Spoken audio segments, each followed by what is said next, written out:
윤석열 대통령이 나토 정상회의 참석을 계기로 기시다 후미오 일본 총리와 만나 정상회담을 열고 있습니다. 북한의 지속적인 무력 도발과 북한과 러시아 간의 밀착에 공동 대응하는 방안을 주로 논의할 것으로 전망되는데요.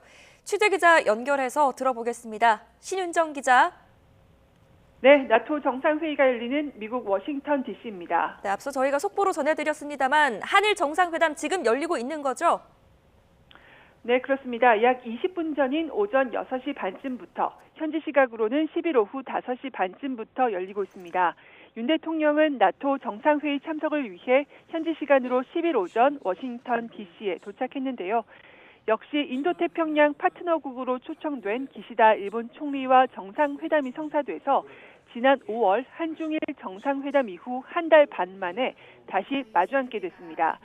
두 정상은 북한의 지속적인 무력 도발과 최근 북러 간 군사 협력을 강화한 조약 체결 등을 대화 테이블에 올릴 것으로 보입니다. 북러 밀착에 함께 우려를 표명하고 동북아시아 안보 위협에 공동 대응하는 방안을 논의한 뒤 메시지를 낼 것으로 전망되는데요. 구체적으로 어떤 대화가 오갔는지는 정상회담이 끝나는 대로 전해드리겠습니다. 네, 윤 대통령 한일 정상회담에 앞서서는 나토 동맹국들과의 릴레이 양자회담을 가졌는데 어떤 내용들이 있었나요? 네, 윤 대통령은 오늘 독일을 시작으로 캐나다와 네덜란드, 스웨덴, 체코, 핀란드까지 6개 나토 동맹국과 연쇄 양자회담을 했습니다. 양자회담을 통해 윤 대통령과 나토 동맹국 정상들은 한 목소리로 북한과 러시아가 포괄적 전략 동반자 조약을 체결한 데 대해 엄중한 우려를 표했습니다. 우크라이나 전쟁이 장기화하는 가운데 북한의 도발이 계속되고 북러가 상호 군사 협력을 강화하기로 하면서 인도태평양과 유럽의 안보를 심각하게 위협한다는 데 뜻을 같이 한 겁니다.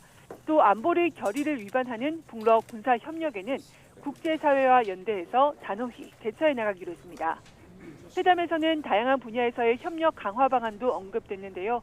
독일과는 우크라이나 지원과 공급망 교란, 기후위기 등 글로벌 현안 공조를, 캐나다와는 캐나다 국방력 강화를 위한 방산 분야 협력 방안을 검토하기로 했습니다. 특히 이달 초 취임한 스코프 신임 네덜란드 총리와의 첫 정상회의도 열렸는데 지난해 말 윤 대통령의 국빈 방문 당시 합의한 반도체 동맹 이행 실적을 점검하고 앞으로도 긴밀한 협력을 지속해 나가기로 했습니다. 윤 대통령은 잠시 뒤 바이든 부부가 주최하는 신규 만찬의 부인 김건희 여사와 함께 참석하며 나토 정상회의 첫날 일정을 마무리할 예정입니다.